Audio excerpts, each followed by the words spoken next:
Zile zile, zile yo aler, gyal mile mile, mile mile, my. Welcome na naman sa isa na namang edisyon ng ating talakayan dito sa aking channel. Pero bago po ang lahat, nais ko munang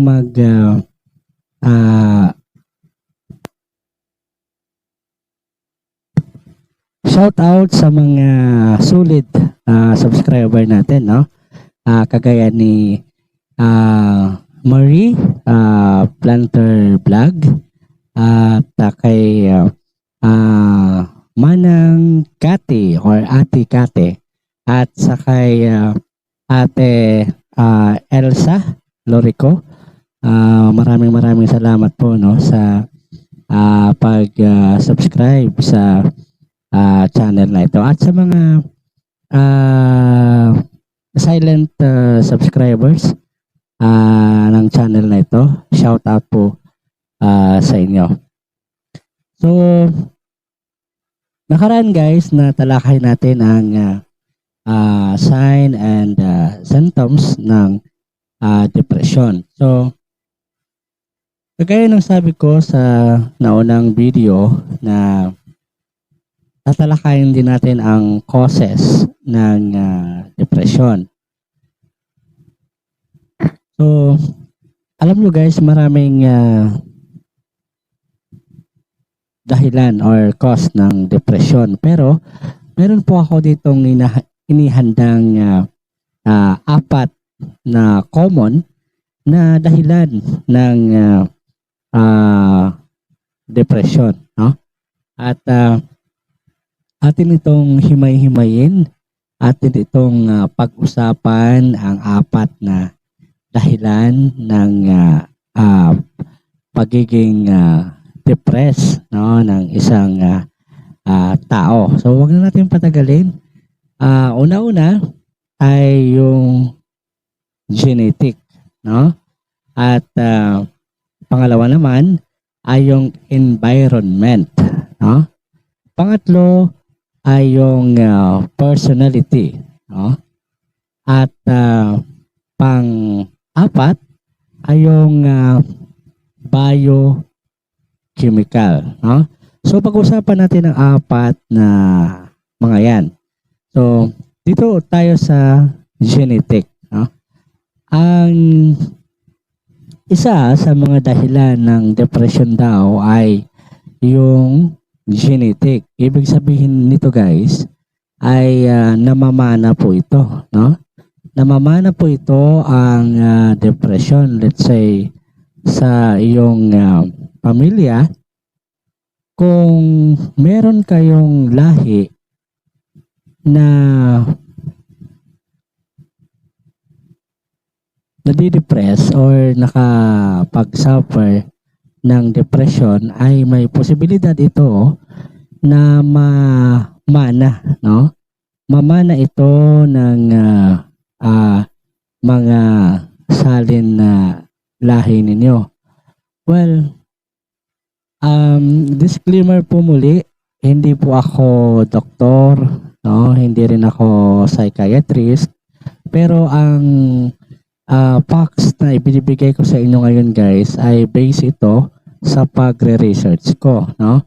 Medyo sensitive kasi itong usapan na ito, so mahirap kapag hindi ka nag-research kasi may malay ninyo may nakikinig dito ng mga psychiatrist o di naman kaya ay mga doktor, no? Sa mga doktor at mga psychiatrist na nakikinig, if ever mali itong aking dinidiscuss dito or mali itong pinagsasabi ko dito, paki-correct at paki-comment po ninyo dito sa video na ito, no?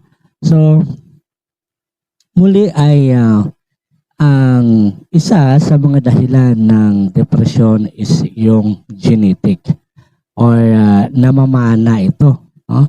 O di naman kaya ay sa genes na ng pamilya ninyo. Like example, kagaya ng sabi ko kanina, kung ang pamilya mo, let's say ang lolo mo dati ay nakaranas na ng depression, or ang lola mo or ini na sa family mo ay pwede itong maipasa, no? Pwede itong mamana ng next generation, no?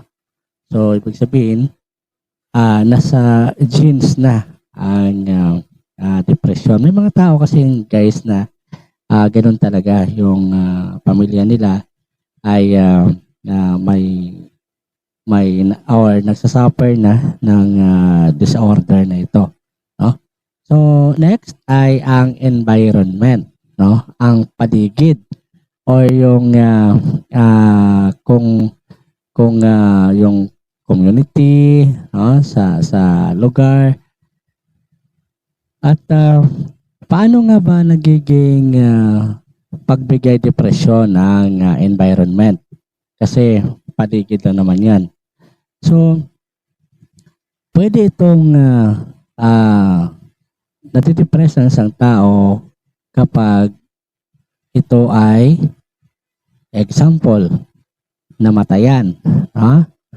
Kapag namatayan ng isang membro sa pamilya, ay talaga nga namang madidepress ka. O di naman kaya ay sa sobrang kahirapan. No? Ang kahirapan sa buhay ay may kinalaman ito sa pagiging depressed ng isang tao. At yun nga ang nakapaloob yan sa environment. No? So, kapag wala ka nga naman pangbili ng bigas, kapag wala ka nga naman pang pabaon, no, sa mga estudyante mo, hindi ka ba ma-depress? Ibig sabihin, kapag ikaw ay kapos ng financial, siyempre, ma-depress ka talaga. Lalo na kapag maraming gastusin, no? Sabay-sabay yung bayarin. So, talagang nakaka-depress po ang bagay na yan. At bigla na lang nagkasakit yung membro ng pamilya mo, tapos nawala. So, sino bang hindi madidepress kapag ganon, no? So, another thing na pwede makapag-depress sa'yo, nasa environment pa rin tayo, guys. Yun bang tipo na yung mga pangyayari, no, sa paligid mo? Let's say, sa kapitbahay, no? Talagang si kapitbahay ay wala nang ginawa kundi pakialaman, no, ang buhay mo, no? In short, palagi kanya ginagawang star, no? Star sa inyong barangay, no? Ang buhay mo ay alam niyang ipagkalat, no? So, talagang nakakainis ang bagay na yon. Sino nga bang hindi mainis yung bang let's say gawan ka ng chismis, gawan ka ng issue, no? So, nakaka-depression, guys, kasi sa sobrang inis mo, hindi ka matatahimik, no? Alam mo yung tipo na parang gusto mong kalbuhin, parang gusto mong kalbuhin ang gumagawa sa iyo niyan, no? So, mga basic na mga dahilan na makakapag-pa-depress sa tao. Another thing, yung let's say nasa trabaho, yun bang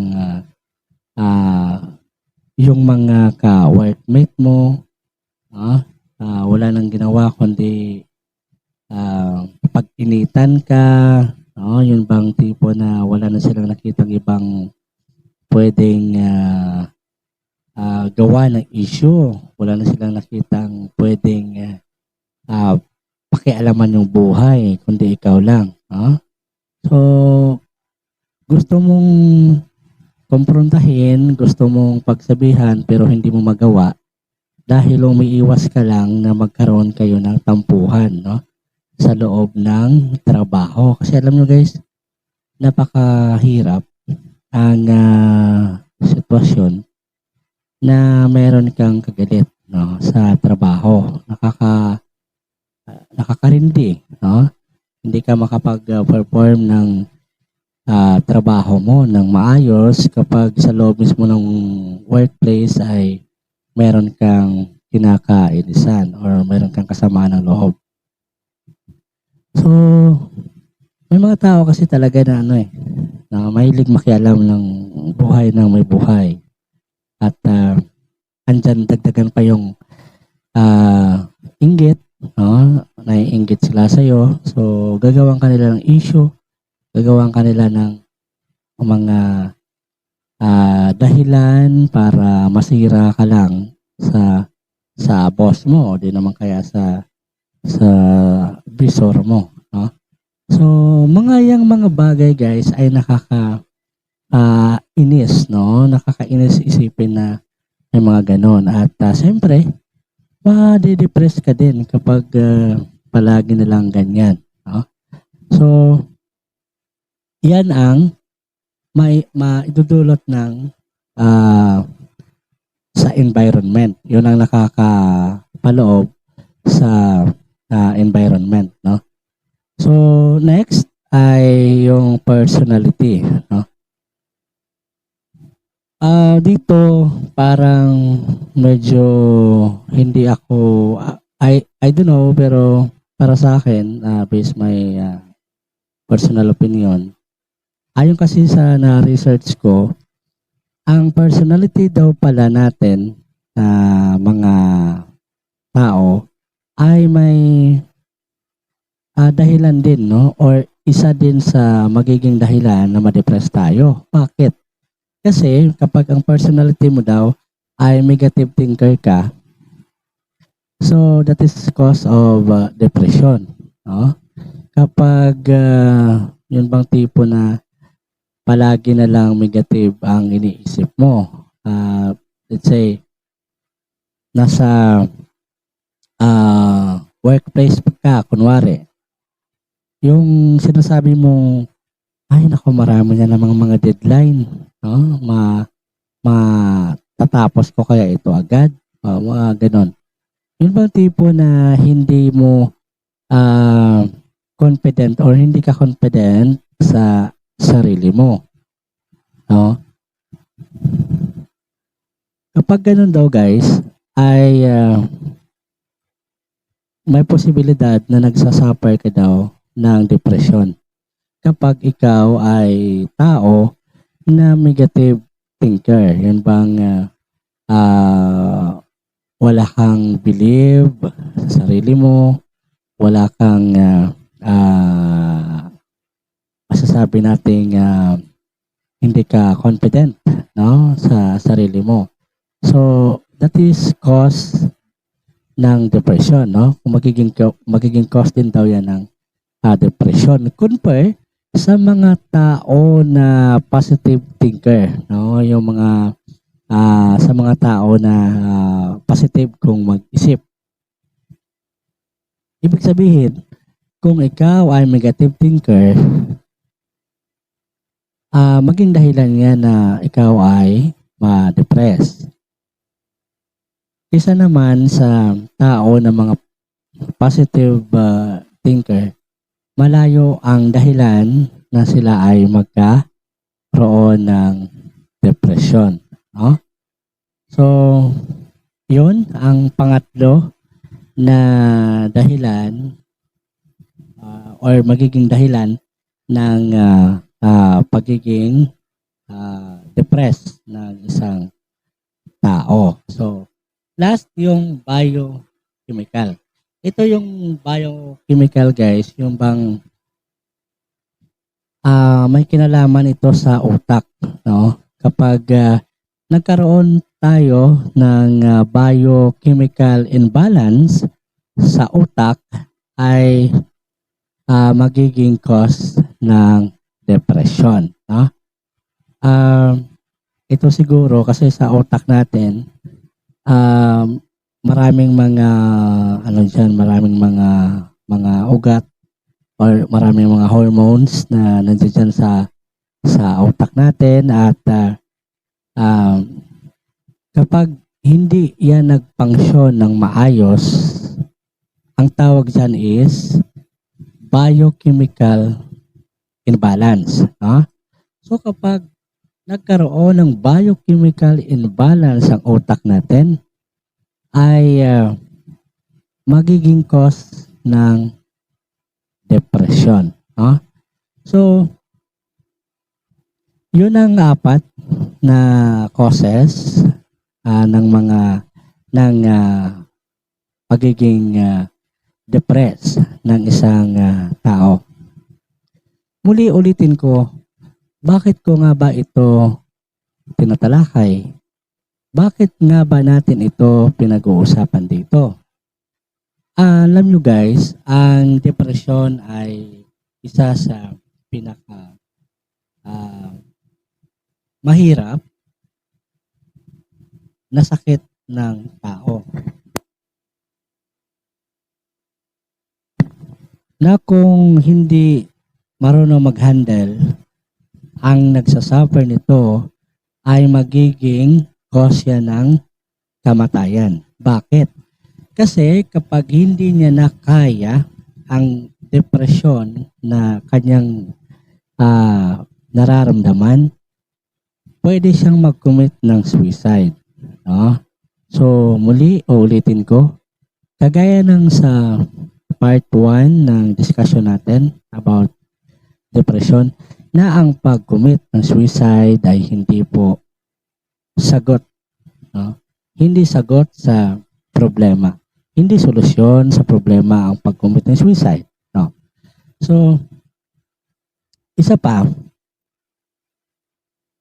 para maging aware na rin kayo, no, kung bakit natin ito tinatalakay, para magiging aware din kayo sa palibot nyo or sa paligid nyo. Kasi, baka hindi mo lang alam yung isa sa membro ng pamilya mo ay nagsasuffer na ng depresyon nang hindi mo alam. No? So, sa pamamagitan nito ay magkaroon kayo ng kunting idea sa diskusyon natin regarding depression. So, wag natin itong baliwalain guys. Kasi napaka delikado ito, no? So, kailangan kahit paano ay meron tayong alam regarding sa depression na ito. At ang purpose ng talakayan na ito, ang purpose ng discussion na ito is public awareness. No? Ulitin ko, huwag nating baliwalain ang sakit ng depression. Huwag nating sa isang tabi ang sakit na ito. Kasi pwedeng one of these days, isa sa pamilya mo ang mag-suffer nito. No? So, wag nating sabihin, ayaw ko makinig niyan kasi ganyan, no? So, wag guys, wag natin i-ignore. Wag nating walang bahala ang sakit na ito. So, kung nakarelate ka at kung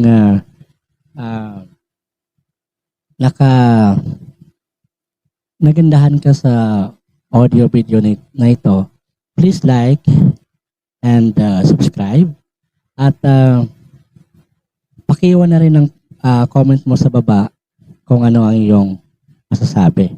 Ha?